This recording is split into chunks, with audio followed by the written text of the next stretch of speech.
Think your morning routine is rough? Let me introduce you to the absolute chaos that was being a woman in the 16th century. First up, fashion. Ladies, imagine strapping yourself into a corset so tight you can barely breathe, then adding a contraption called a farthingale. Basically, a cage made of whale bones that made your dress look like a walking bell tent. And don't even get me started on the makeup. The ideal beauty standard was to look literally poisoned.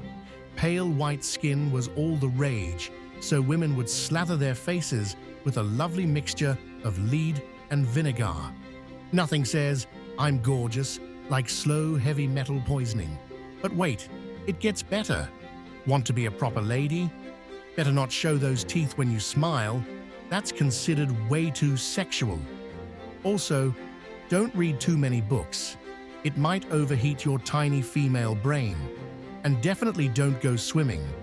They literally believed women would absorb water like a sponge and drown from the inside out. I'm not making this up.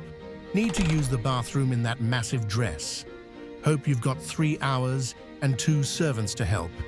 And don't even think about getting a job, unless you fancy being a professional ale taster. Yes, that was actually one of the few jobs women could have.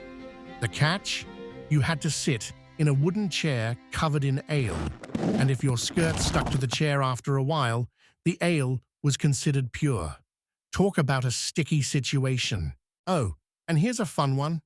Women couldn't play musical instruments that involved spreading the legs, so no cellos or drums, because obviously, playing a cello would immediately corrupt your soul and turn you into a wild woman. Heaven forbid. And the cherry on top? If you were caught gossiping or talking back to your husband, you might get treated to a lovely device called the scold's bridle. Basically, a metal cage for your head with a piece that goes in your mouth. Nothing says, "I love you," like medieval mouth torture.